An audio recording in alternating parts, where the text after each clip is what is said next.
Olá, estamos iniciando pela TV Suprem, braço de comunicação da União Planetária, mais uma entrevista do Movimento 2022-2030, o Brasil e o Mundo que Queremos. Uma parceria da Universidade de Brasília, através do Núcleo de Estudos do Futuro, do Centro de Estudos Avançados Multidisciplinares, com a União Planetária. Hoje teremos o privilégio de conversar com o professor Sérgio Machado Rezende.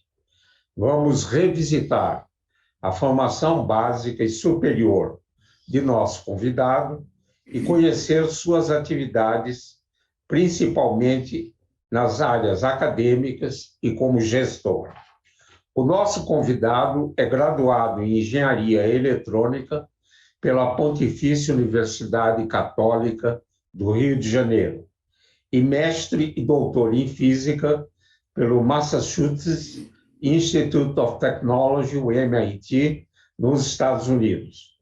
Foi professor da Pontifícia Universidade Católica do Rio de Janeiro e da Unicamp. Desde 1972, é professor titular de Física da Universidade Federal de Pernambuco. Tem larga experiência na pesquisa de física dos materiais, com ênfase em materiais magnéticos. Publicou 296 artigos em revistas científicas e escreveu ou organizou 7 livros. Ele orientou 27 teses de mestrado e 12 de doutorado.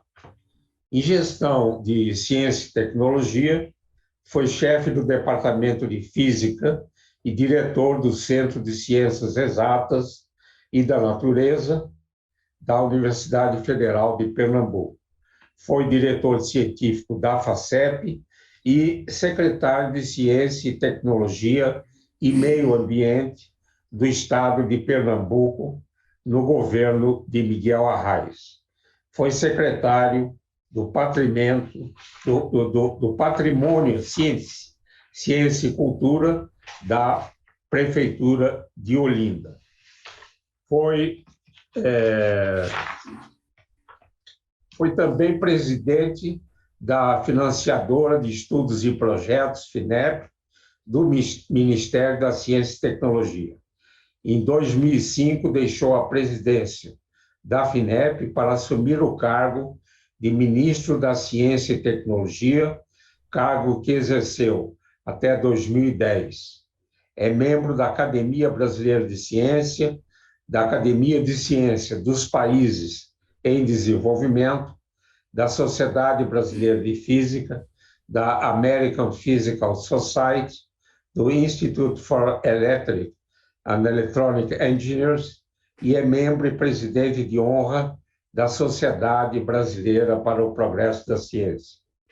Por suas atividades acadêmicas e científicas, recebeu, em 1988, a Ordem do Mérito Educativo, concedida pelo Ministério da Educação. Em 95, foi agraciado com a comenda da Ordem do Mérito Científico, categoria Gran Cruz, concedida pelo Presidente da República. Em 2001, recebeu também, do Presidente da República, o Prêmio Anísio Teixeira da CAPES. Recebeu o Prêmio Bunge e foi o único físico brasileiro escolhido pela American Physical Society para receber o Outstanding Referee Award. Recebeu o Prêmio de Ciência da Fundação Conrad Wessel e o Prêmio Joaquim Costa Ribeiro da Sociedade Brasileira de Física pelas contribuições à física da matéria condensada. Então, estamos diante de uma personalidade, de um cientista e de um pensador da nossa ciência.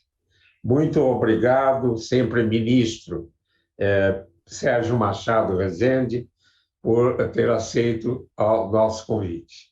Na minha primeira indagação, pediria para revisitar a sua infância e juventude, a sua formação básica e superior e os caminhos que o levaram a ser um expoente na física nacional e internacional.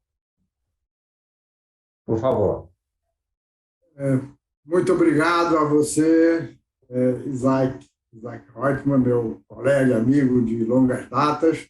Estou muito honrado de poder falar para essa audiência importante da União Planetária e muito honrado com o seu convite e agradecido a sua generosa apresentação.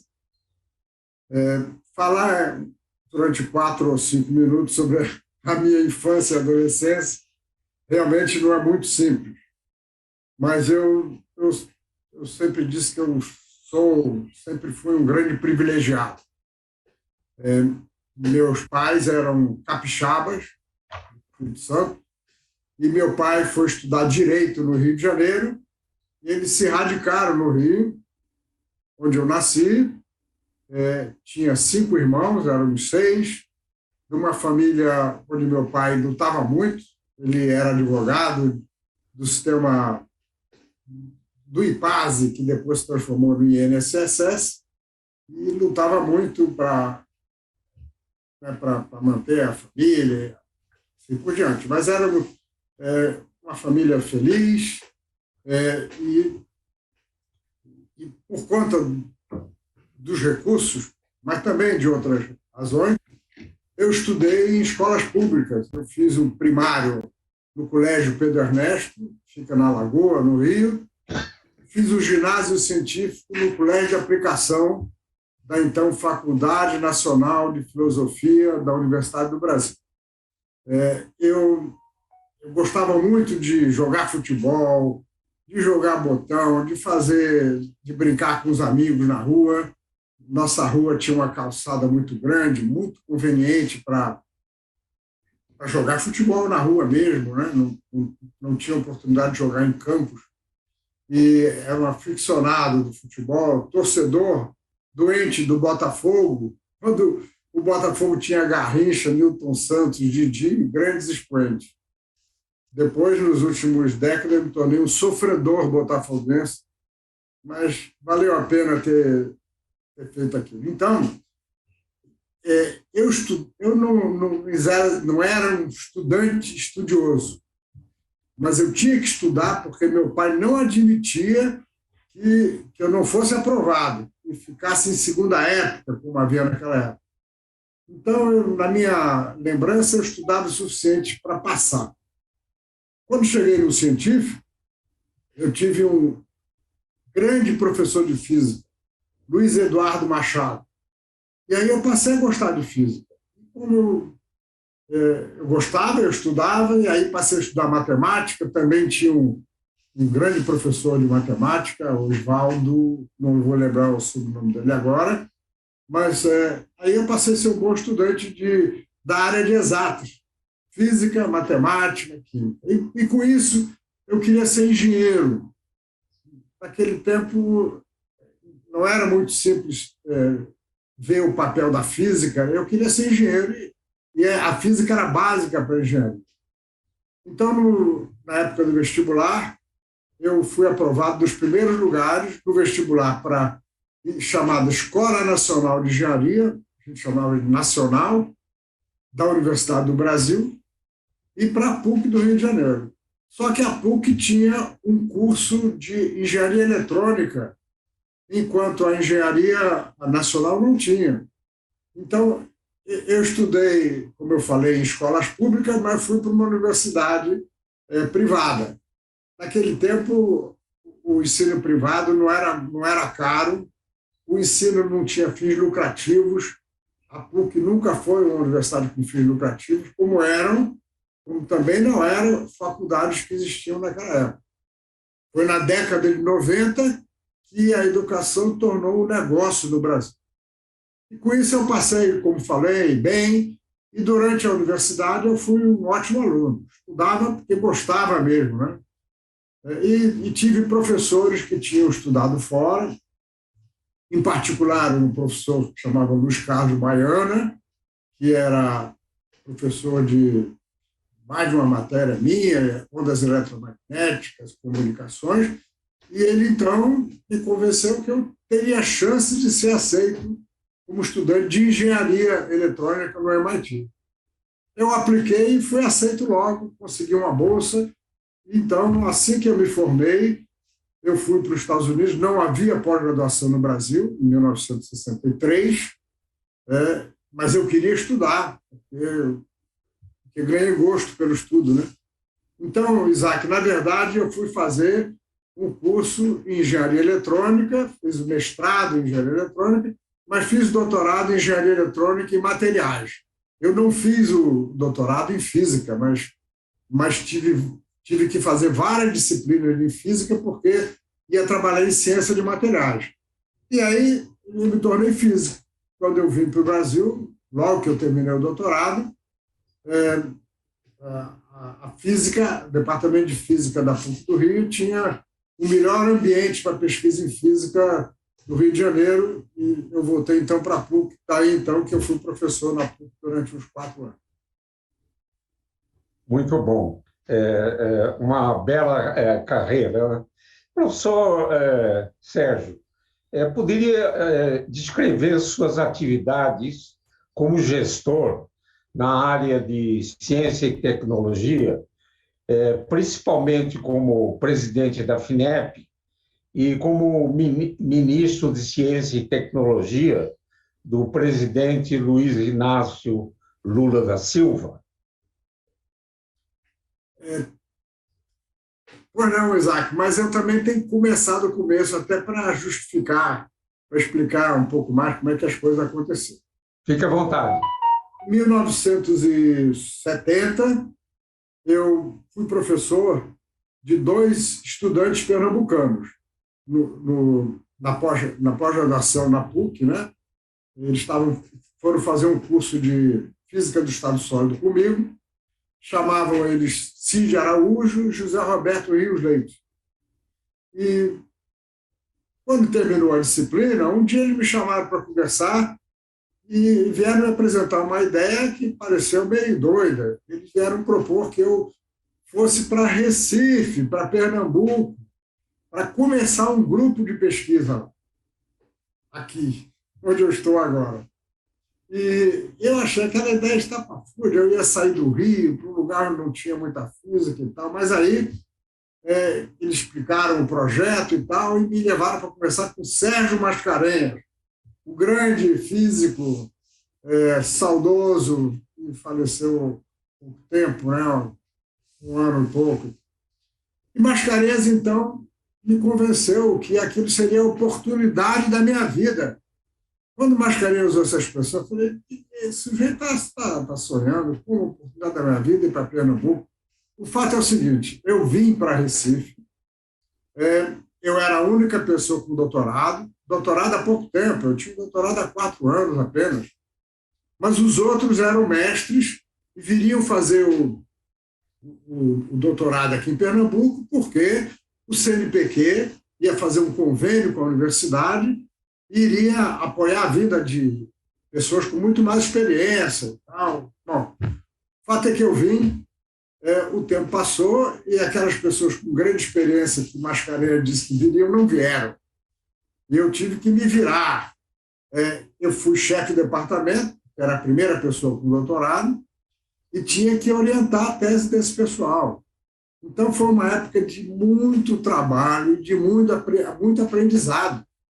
E uma das coisas que eu aprendi é o seguinte, que eu tinha que organizar a minha cabeça e a minha prática de trabalho, porque nós combinamos que nós íamos trabalhar na implantação do departamento, dos cursos de graduação e pós-graduação, na parte da manhã. Na parte da tarde, nós íamos trabalhar em pesquisa, porque era o fundamento para fazer um bom departamento.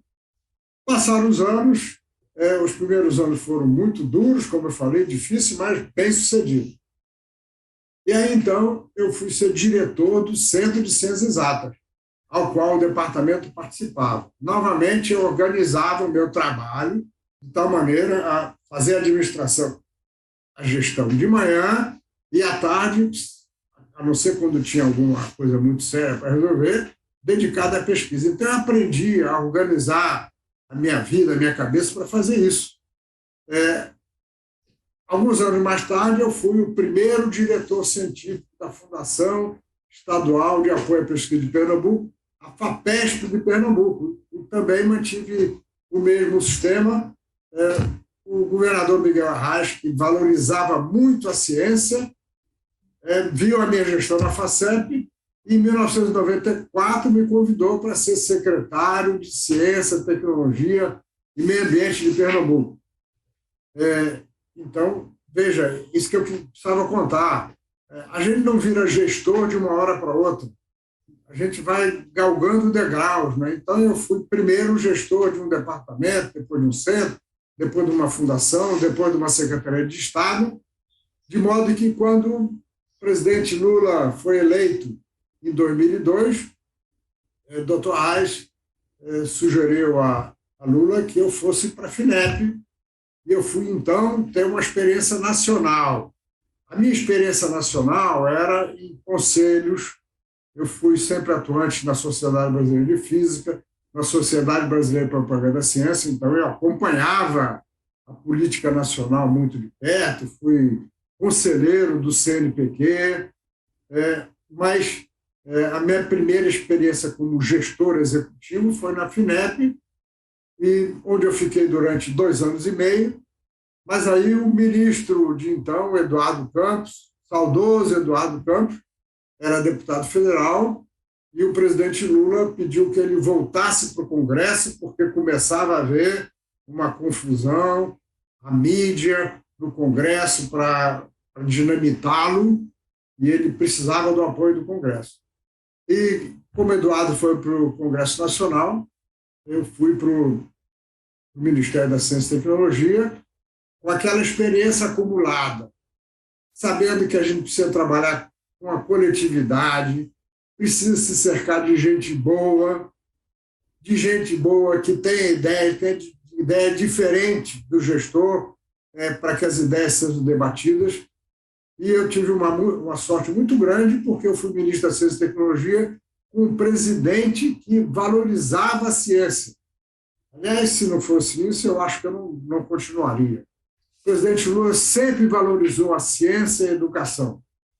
E na nossa gestão, em conversas com ele, nós elaboramos um plano de ação em ciência, tecnologia e educação, e inovação, quero dizer, que é um documento disponível no sistema e que não é apenas uma carta de intenções, ele é um plano. O plano tem quatro grandes estratégias, não vou poder falar nele agora, tem prioridades, e ele tem 87 programas. Cada programa com objetivos, com metas, com orçamento. E o presidente Lula assumiu o compromisso de gradualmente acabar com o contingenciamento do FNDCT, o principal fundo federal, e ele fez isso. E, com isso, em 4 anos do segundo mandato do presidente Lula, nós tivemos a execução desse plano com recursos que equivaleriam hoje a cerca de 70 bilhões de reais.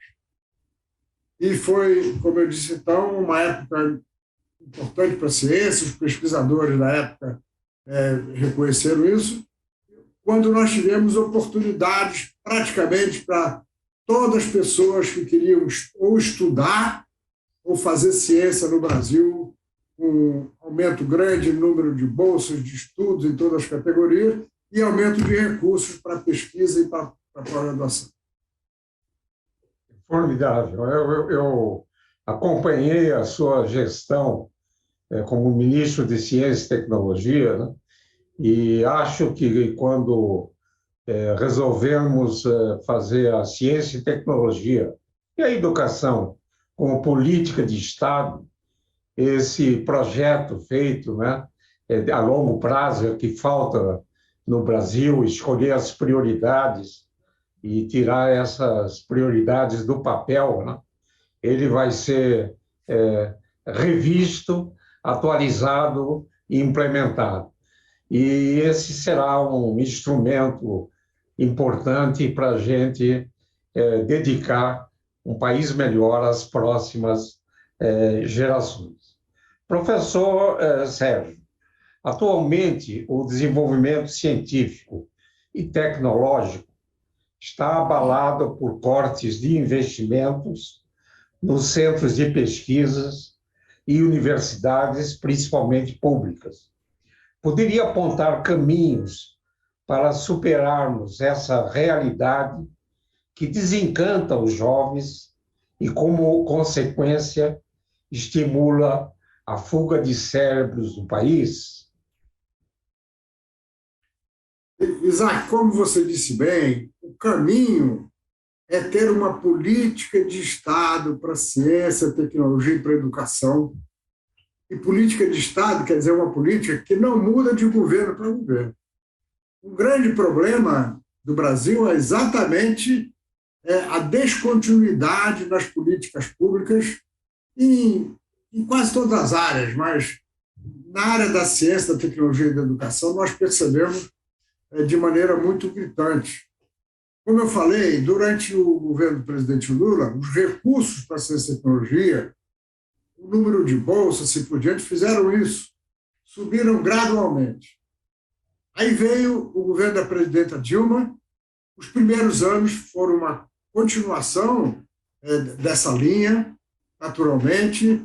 Ela criou programas importantes, como foi o Ciência Sem Fronteiras, um programa que deu oportunidade para os jovens irem para o exterior ainda na graduação, um grande número de bolsas de estudante para fazer o doutorado ou pós-doutorado no exterior.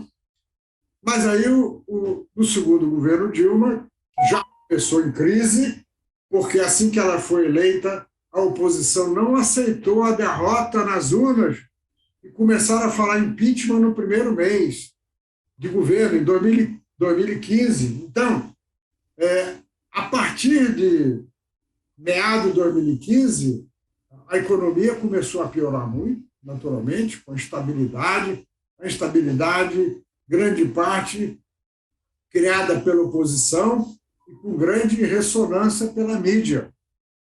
E aí, então, a partir de 2015, a situação começou a complicar. Aí veio o golpe, o governo golpista já começou, de Michel Temer, vice-presidente dela, armou o golpe, tomou o poder e já no governo dele os recursos começaram a cair. Aí veio esse desgoverno atual e os recursos caíram de uma maneira inexplicável, porque os recursos utilizados para a ciência são muito poucos comparados com o orçamento da União. Então, para dar alguns números, em 2021, o orçamento do FNDCT executado foi 10% do arrecadado e que correspondeu ao que foi executado em 2015. O orçamento do CNPq e da CAPES, grande parte usado para bolsas, caiu em relação a 2015 de aproximadamente 70%. Os orçamentos das universidades federais caiu em proporções parecidas. Então, nós temos um governo que é negacionista da ciência em todos os campos. Na área da saúde, nós vemos isso. O presidente da República, a todo momento, fazendo campanha contra o que a ciência recomenda para combater a pandemia. E qual é o resultado? O resultado é que o Brasil tem hoje mais de 670 mil mortos pela Covid. Isso corresponde a 11% do número de mortes em todo o mundo, enquanto o Brasil tem apenas 2%, 2,5% da população mundial. Então, é um governo negacionista em todos os sentidos, nega tudo, agora está negando uma conquista da tecnologia e da democracia brasileira, que é a urna eletrônica. A urna eletrônica, o sistema de apuração de votos no Brasil, é considerado o mais avançado do mundo. Nunca teve qualquer indício de fraude. E, permanentemente, esse desmiolado, desculpe falar assim do presidente da República, mas não tenho outra palavra, esse desmiolado agora que parece que está desconfiando que vai perder a eleição, ele quer desacreditar as eleições e fazer não sabemos o que. Então, a situação é dramática. Mas, como você disse, nós precisamos de construir uma política de Estado. Para isso, eu não posso deixar de dizer que eu faço parte de um grupo da Fundação Perseu Abramo, que tem trabalhado há 2 anos em propostas para ciência e tecnologia no novo governo. Um número muito grande de pessoas tem trabalhado nessas propostas. As propostas atualmente estão divulgadas, elas acessíveis no site da Fundação Perseu Abramo, de modo que eu tenho dito que esse é um ano de esperanças renovadas, que nós vamos eleger para presidente da República uma pessoa que representa a população brasileira e que mostrou nos seus 2 mandatos anteriores que valoriza a ciência, a tecnologia e valoriza a pessoa humana acima de tudo. Muito bom depoimento, professor Sérgio. Oxalá a gente possa testemunhar uma virada nesse caminho cinzento, né? E que leve à construção de uma política de Estado, não só para ciência e tecnologia e educação, mas que tenha como meta excluir o Brasil do mapa da fome, diminuir e depois extinguir essa desigualdade social que tanto nos envergonha. Professor Sérgio, o movimento 2022-2030, o Brasil e o mundo que queremos, ele procura atrair os jovens para construir caminhos para termos um Brasil e um mundo melhor e mais justo. Poderia, no final dessa nossa conversa, dar uma mensagem aos jovens que nos assistem? A mensagem é de otimismo com o futuro e, como eu falei, de esperança renovada. Como eu falei no começo da entrevista, quando eu terminei a graduação, em 1963, o Brasil tinha um sistema de ciência e tecnologia muito pequeno, os recursos para pesquisa eram quase inexistentes, mas eu queria estudar, então eu fui fazer pós-graduação no exterior. Então, a mensagem para os jovens é o seguinte: se você gosta de estudar, não deixe de fazer isso por causa das preocupações no momento. O Brasil é um país muito grande, é um país que, nos meus anos de vida, já passou por várias crises. Então, no momento, nós estamos numa crise, mas as crises são passageiras. E depois da crise vem a bonança. Como eu falei antes, eu estou com grande esperança de que, democraticamente, nós vamos escolher governantes, não apenas presidente da República, mas Congresso Nacional, governadores, e o Brasil vai dar a volta por cima. Nessa crise que nós passamos, a crise da ciência, a crise da saúde, a pandemia, nós aprendemos muito, a comunidade brasileira está muito mais madura e nós saberemos dar a volta por cima e rapidamente reconstruir o que foi perdido. Se você gosta de estudar, não deixe de fazer isso, que a ciência brasileira tem um futuro grande pela frente. Muito, muito boa mensagem. Professor Sérgio, antes de agradecer por essa importante e interessante conversa, gostaria de homenagear uma figura que mencionou durante a nossa conversa, que é a do professor Sérgio Mascarenhas, né? Um verdadeiro ícone da nossa ciência, que eu costumava chamá-lo de mestre dos mestres, né? Que ele aconselhou a emigrar de Rio de Janeiro para Pernambuco, fazendo um dos departamentos de físicas de importância nacional na Universidade Federal de Pernambuco. E Sérgio Mascarenhas, né? Eu recentemente revi um pronunciamento dele no Senado Federal, né?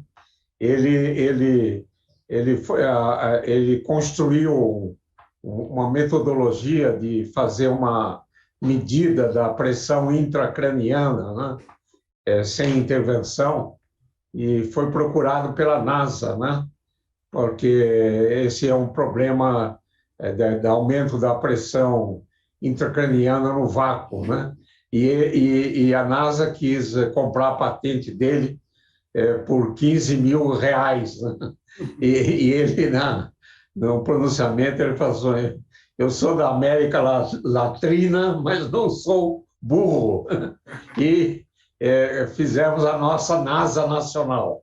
Quer dizer, nós temos, sim, grandes figuras no passado na ciência e tecnologia, temos no presente, e podemos realmente colaborar com a ciência e tecnologia para termos uma sociedade virtuosa, uma sociedade harmoniosa.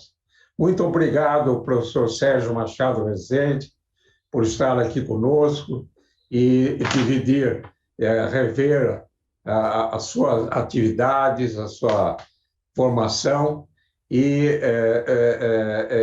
nós nos sentimos muito agradecidos e vamos à frente com o novo projeto que está sendo elaborado na Fundação Perseu Ramos. Muito obrigado, professor Sérgio. Você, Isaac. Até mais. Até a próxima. Esse e outros programas do Movimento 2022-2030, o Brasil e o Mundo que Queremos, podem ser acessados no canal YouTube da TV Supre. Gostaria de agradecer a atenção de todos que estiveram com a gente e voltaremos a nos encontrar em uma próxima oportunidade. Até lá!